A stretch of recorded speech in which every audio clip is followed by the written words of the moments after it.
برطانوی ماہرین نے خدشہ ظاہر کیا ہے کہ ڈپریشن کی بیشتر دوائیں نہ صرف غلط تجویز کی جا رہی ہیں بلکہ انہیں غلط طور پر استعمال بھی کیا جا رہا ہے۔ یہ بات انہوں نے ڈپریشن کی ادویہ پر اب تک ہونے والی بڑی تحقیقات کا باریک بینی سے جائزہ لینے کے بعد کہی ہے۔ ہم یہ نہیں کہہ رہے کہ ڈپریشن کی دوائیں بالکل بھی نہ دی جائیں۔ ڈاکٹر مارک ہارووٹس نے کہا کہ جو یونیورسٹی کالج لندن میں نفسیاتی علاج یعنی سائیکیٹری کے پروفیسر اور ڈرگز اینڈ تھراپیوٹکس بلیٹن کے تازہ شمارے میں شائع ہونے والے اس تجزیاتی مقالے کے مرکزی مصنف بھی ہیں۔ اس کے برعکس ہم نفسیاتی معالجین کو یہ بتانا چاہتے ہیں کہ وہ ڈپریشن کی ادویہ کم تعداد میں اور کم مدت کے لیے دیں اور شدید ڈپریشن میں مبتلا مریضوں پر زیادہ توجہ دیں۔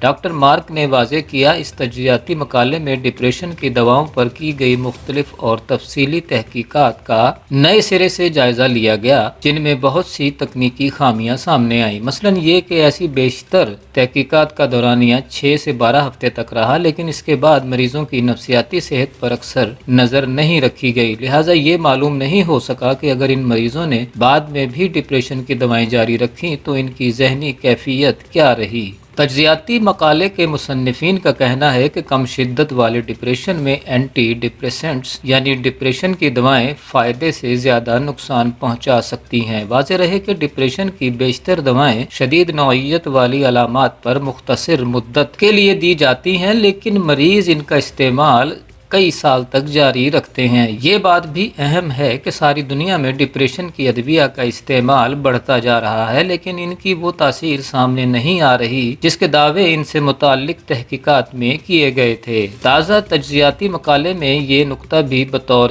خاص اجاگر کرتے ہوئے ماہرین نے انکشاف کیا ہے کہ ڈپریشن کی ادویہ پر کی گئی بیشتر تحقیقات میں معمولی فوائد کو بہت بڑھا چڑھا کر جبکہ ان کے مضر اثرات کو غیر اہم بنا کر پیش کیا گیا ہے۔ یہی نہیں بلکہ ایسی زیادہ تر تحقیقات میں ڈپریشن کی دوائیں استعمال کرنے کے بعد مریضوں میں عمومی معیار زندگی یعنی جسم و دماغ کی مجموعی صحت پر توجہ نہیں دی گئی بلکہ سارا زور صرف ڈپریشن کی ظاہری علامات پر ہی دیا گیا ہے۔ SSRI کی دوائیں مثلا ڈپریشن سے چھٹکارا پانے کے لیے SSRI لینے والے 20% مریضوں نے دن بھر غنودگی طاری رہنے، منہ میں خشکی، بہت زیادہ پسینہ آنے اور وزن بڑھنے جیسی شکایات کی تھیں، جبکہ 10% مریضوں نے جنسی خواہش متاثر ہونے کے بارے میں بتایا۔ 25% مریضوں کو بے آرامی، پٹھوں میں اچانک کھچاؤ یا سنسناہٹ، متلی، قبض، ہیضے اور سر چکرانے جیسی کیفیات کا سامنا رہا۔ ایک طویل مدتی سروے سے یہ بھی معلوم ہوا کہ لمبے عرصے تک ڈپریشن کی دوائیں کھانے والے 71% افراد نے خود میں جذباتی بے حسی کا مشاہدہ کیا۔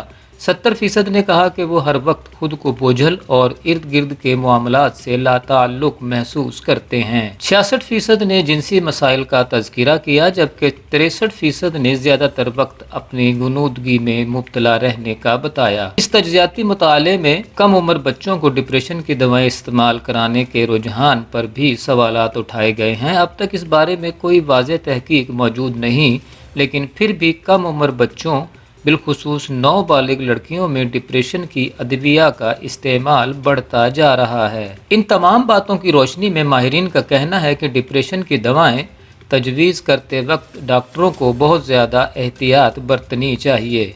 جبکہ ان کے مضر اور مفید دونوں اثرات پر خصوصی نظر رکھنی چاہیے۔ ضرورت اس بات کی ہے کہ ڈپریشن کی ادویہ پر زیادہ طویل، زیادہ محتاط اور زیادہ جامع تحقیقات کی جائیں تاکہ انہیں درست طور پر استعمال کیا جا سکے۔